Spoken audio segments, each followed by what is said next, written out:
So The Incredibles 2 is finally out after the epic 14-year-long wait, and it was not that good. It certainly doesn't live up to the hype, and it certainly doesn't live up to the first movie in any way, shape, or form. Did you wash your hands? With soap? Did you dry them? What? Is this all vegetables? Who wanted all vegetables? I did. So, are we going to talk about it? What? The elephant in the room. What elephant? Mom's new job.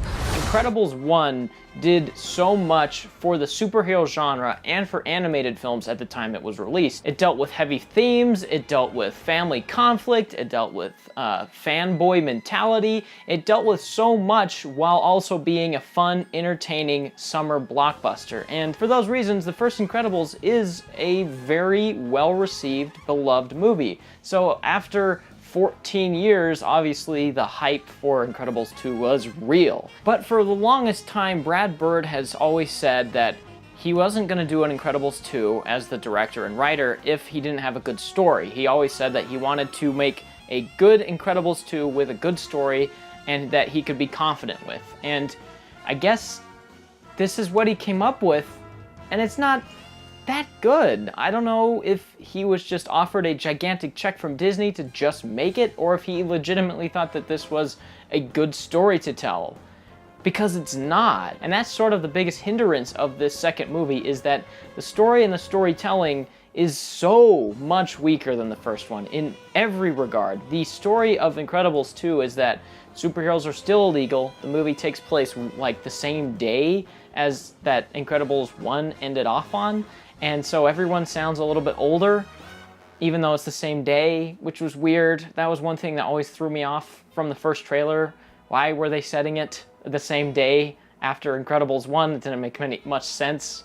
After 14 years, why would you do that? But anyway, they're thrown into conflict again, and then this business guy sees them try to stop the Underminer and decides that he sees Elastigirl and he wants to use her as PR to get superheroes back into the spotlight because his dad loved superheroes a lot, and he got killed, and the business guy thinks that if superheroes were not illegal, then the superheroes would have saved his dad from getting killed, and his sister says that his dad should have just taken him and his wife into the safe room so that they didn't get killed. And that's the movie. This whole movie is kind of cutting between two different stories, an A story and a B story, but both the A and B story feel like B stories, which is really disappointing because the Elastigirl subplot, where she is getting this PR and then this screen slaver, which is a stupid name, villain shows up and she tries to stop him, is not interesting at all. And then you cut to Mr. Incredible trying to be a dad, and that's sort of interesting. So it's this balancing act between two plots that are just not that interesting. And that's very disappointing coming off the first one with such great themes, such great characters, such great storytelling and pacing. If there was a theme to this movie, I don't know what it is. Is it that screens are bad and that we can be controlled by screens because we're so dependent on them? And if that's the theme, it's so heavy-handed and overdone that it's obnoxious. But if it's not the theme, then I don't know what is, because it doesn't seem like there is one here. The first one skillfully comments on superhero movies, family dynamics, and fanboy mentality without being overt or heavy-handed, and here there isn't a theme to latch onto at all aside from screens are bad, which is, again, overt and heavy-handed. I was wrong to treat you that way. I'm sorry. See? Now you respect me, because I'm a threat. That's the way it works.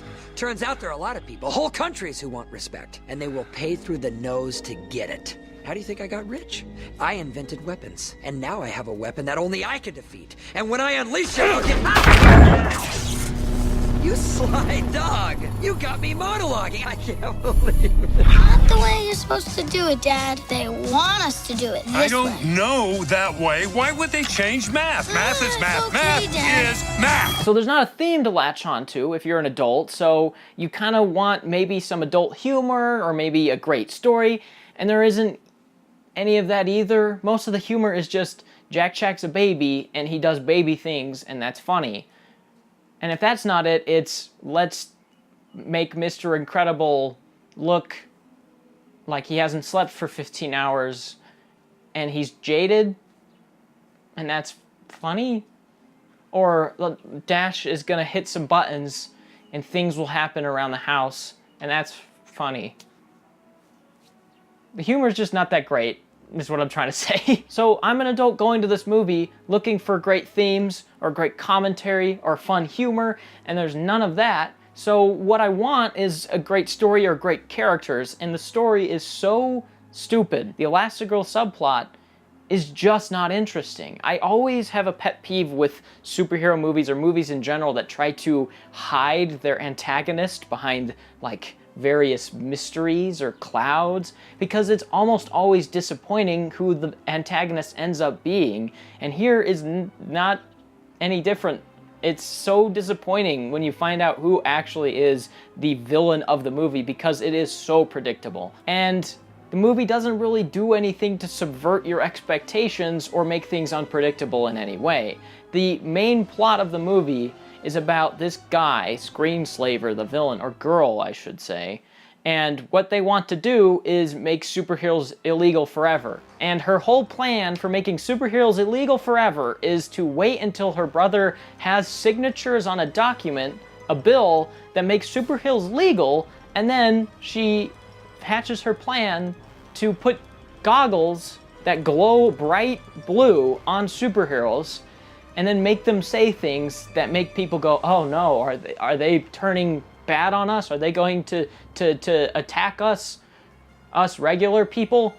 Except all the superheroes have bright blue fluorescent goggles on and they don't look like the superheroes and they don't talk like the superheroes when they have the goggles on. So how is this plan gonna work? She puts these goggles on these superheroes, makes them say monotone lines, and then tries to crash a boat into the city, and that's how she was gonna make superheroes illegal forever? There's already a bill that was signed by world politicians to make them legal, so how is crashing a boat into the city gonna make them illegal? Were they just gonna tear the document up because the boat crashed into the city? I don't get it. But then the B story, with Mr. Incredible being a stay-at-home dad, should be a B story that you don't cut to very often because it's not interesting. I mean, that's the simple fact, is that watching a guy take care of his kids is not interesting. And they do their best because Jack Jack has so many powers, and that sort of makes things fun for the most part.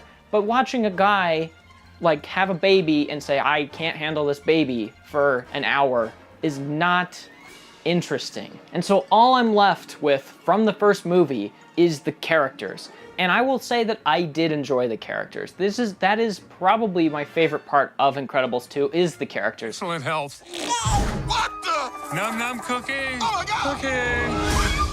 Wow, gay. That is freaky.